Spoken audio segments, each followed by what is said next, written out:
Assalamualaikum warahmatullahi wabarakatuh. Perkenalkan, kali ini nama saya Novita Sari. Saya dari Prodi Hukum Keluarga Islam semester 4, reguler 1. Adapun video saya kali ini tuh menjelaskan tentang naskah akademik. Ini memenuhi UAS mata kuliah Legal Drafting dari Bapak Zaki. Nah, sebelum membahas mengenai apa itu naskah akademik, sebaiknya kita harus mengetahui juga tentang kenapa sih adanya naskah akademik itu. Nah, jadi setelah lahirnya Undang-Undang Nomor 12 Tahun 2011 tentang pembentukan peraturan perundang-undangan. Nah, di dalam itu ada pasal 43 ayat 3 bahwa rancangan undang-undang yang berasal dari DPR, Presiden atau DPD itu harus disertai naskah akademik. Nah, sedangkan dalam peraturan daerah, kabupaten atau provinsi itu tidak mengharuskan memakai naskah akademik. Sebagaimana di dalam pasal 53 ayat 2 itu hanya memakai kata disertai saja.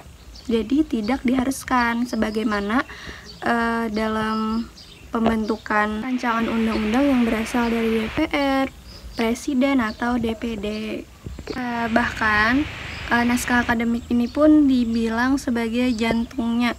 Kayak sepenting itulah naskah akademik itu dibuat, karena yang akan menjadi inti dari sebuah undang-undang tersebut itu dari naskah akademik juga. Nah, setelah itu pengertian naskah akademiknya menurut Undang-Undang Nomor 12 Tahun 2011 menyatakan bahwa naskah akademik adalah hasil penelitian atau pengkajian hukum dari hasil penelitian lainnya terhadap suatu masalah tertentu yang dapat dipertanggungjawabkan secara ilmiah mengenai pengaturan masalah tersebut dalam suatu rancangan undang-undang, rancangan peraturan provinsi, rancangan peraturan daerah atau kabupaten kota sebagai solusi terhadap permasalahan dan kebutuhan hukum masyarakat. Nah, sedangkan menurut beberapa ahli itu pertama dari Harry Alexander, beliau menyatakan bahwa naskah akademik itu adalah naskah awal yang memuat gagasan-gagasan peraturan dari Menteri Muatan Peraturan Perundang-undangan. Nah, sedangkan yang kedua itu menurut Hasan Warga Kusuma, beliau menyatakan bahwa naskah akademik adalah naskah yang memuat suatu gagasan-gagasan pengaturan suatu materi hukum yang telah ditinjau dari berbagai aspek hukum, dilengkapi dengan kerangka referensi yang memuat urgensi, konsep, landasan, dan prinsip-prinsip yang digunakan serta pemikiran tentang norma-norma secara alternatif disajikan dalam bentuk uraian yang sistematis. Nah, jadi secara umum tuh naskah akademik adalah sebuah basis argumentasi dalam membentuk undang-undang atau peraturan daerah. Nah, sebagaimana yang telah saya sebutkan di awal tadi bahwa tidak semua peraturan perundang-undangan itu memakai naskah akademik, tidak diharuskan maksudnya. Jadi, naskah akademik itu memuat hasil penelitian mengenai materi muatan yang diusulkan untuk diatur pada undang-undang dan atau peraturan daerah. Setiap materi muatan itu harus memiliki kajian ilmiah yang terstruktur, sistematis, berdasarkan metode tertentu, dan memenuhi kaedah-kaedah penelitian guna mendapatkan hasil penelitian yang mencerminkan realita fakta di lapangan.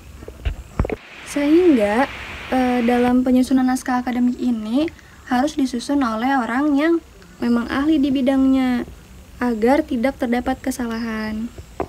Nah, setelah kita mengetahui tentang apa itu tadi naskah akademik, selanjutnya itu ada tentang tahap pembuatan naskah akademik. Jadi tahap pembuatan naskah akademik itu ada 4. Pertama itu ada perancangan awal. Kedua itu ada penulisan naskah. Ketiga itu ada preview. Terakhir itu ada revisi dan penyuntingan. Nah, jadi 4 tahapan tadi harus dilakukan dalam penyusunan naskah akademik. Nah, jadi setelah melewati 4 tahapan tersebut, diharapkan proses pembuatan naskah akademik peraturan perundang-undangan dapat dilakukan secara sistematis dan menghasilkan karya yang berkualitas serta dapat memberikan kontribusi yang signifikan dalam pengembangan ilmu hukum. Nah, setelah mengetahui tahapan tadi, selanjutnya itu ada lagi tata cara penulisan naskah akademik peraturan undang-undang. Nah, jadi ada 4 tata cara lagi nih dalam penulisan naskah akademik. Pertama, itu adalah penulisan dan gaya bahasa. Kedua, itu ada penggunaan referensi dan kutipan. Ketiga, itu ada format penulisan. Keempat, atau yang terakhir itu ada pedoman penyusunan daftar pustaka. Nah, jadi tata cara dalam penulisan tersebut harus terstruktur dan sistematis. Nah, jadi kalau yang pertama tadi kan ada penulisan bahasa dan gaya penulisan. Nah, di situ disebutkan bahwa dalam penyusunan naskah akademik tuh harus formal. Jadi gak ada boleh kada formal. Yang kedua itu harus jelas dan padat, dan juga sebaiknya itu menghindari penggunaan bahasa yang ambigu atau berlebihan. Jadi itu harus dihindari. Terus haruslah gunakan istilah-istilah teknis yang sesuai dengan konteks hukum. Gaya bahasa pun juga harus konsisten dan mengikuti aturan-aturan dalam penulisan naskah akademik yang berlaku. Nah, dalam tata cara yang kedua itu pun ada yang namanya penggunaan referensi atau kutipan. Nah, di situ dijelaskan bahwa harus memastikan bahwa referensi yang digunakan tuh dari sumber-sumber yang kredibel dan relevan dengan topik yang dibahas. Selain itu juga mencantumkan kutipan yang benar dan sesuai dengan format penulisan yang digunakan, dan hindari plagiarisme dan memberikan atribusi yang tepat. Nah, setelah itu ada yang ketiga, kan tadi ada format penulisan dalam tata cara penulisan naskah akademik. Jelaskan bahwa dalam format penulisan itu harus mengikuti standar yang telah ditetapkan dan disiplin ilmu hukum. Terus juga di situ dijelaskan bahwa harus pengaturan margin, font, spasi, serta penomoran halaman sesuai dengan pedoman yang berlaku. Jadi sedetail itu mengenai tata cara penulisan naskah akademik. Nah, ada lagi bahwa dalam format tersebut harus mengikuti format yang tepat seperti pendahuluan, tinjauan pustaka, terus ada lagi metodologi dan hasil penelitian serta pembahasan dan kesimpulan. Nah, terakhir itu dalam tata cara penyusunan naskah akademik itu ada pedoman penyusunan daftar pustaka. Itu yang terakhir, bahwa kita harus mengikuti bagaimana pedoman daftar pustaka yang sesuai dari peraturan tersebut, bahwa kita harus mencantumkan referensi yang digunakan dalam penulisan. Nah, jadi di daftar pustaka tersebut akan mencantumkan referensi-referensi yang kita ambil dari isi penulisan tersebut. Selanjutnya itu ada lagi nih tentang etika penyusunan naskah akademik. Ternyata tidak hanya manusia nih yang disuruh beretika, pembuatan naskah akademik pun harus beretika juga. Nah, jadi ada 3 aspek nih dalam etika penyusunan naskah akademik. Nah, etika yang pertama itu adalah menghindari plagiarisme.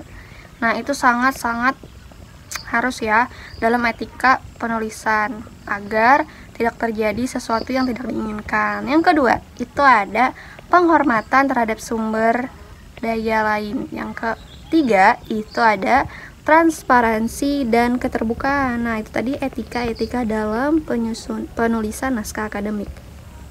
Nah, jadi dalam penyusunan naskah akademik itu kan tadi ada yang pertama menghindari plagiarisme. Nah, jadi plagiarisme itu merupakan tindakan yang melanggar etika akademik yang mencakup penggunaan ide, kata-kata, atau karya orang lain tanpa memberikan atribusi yang tepat. Nah, jadi itu ada solusi kalau mau memakai sumber orang lain tersebut. Jadi itu kita harus memakai kutipan. Nah, yang jelas pada setiap ide atau informasi yang diambil dari sumber lain. Nah, itu caranya. Nah, jadi penulis itu pun harus memastikan juga bahwa setiap kutipan langsung dari dan parafrase disertai dengan tanda kutip dan rujukan yang benar. Bagaimana penulisan sebuah kutipan? Nah, yang kedua itu dalam etika penyusunan naskah akademik itu ada yang namanya penghormatan terhadap daya sumber lain. Nah, di situ tuh mencakup pengakuan dan penghargaan terhadap kontribusi orang lain dalam proses penulisan. Nah, itu yang dimaksud dalam penghormatan terhadap daya orang lain.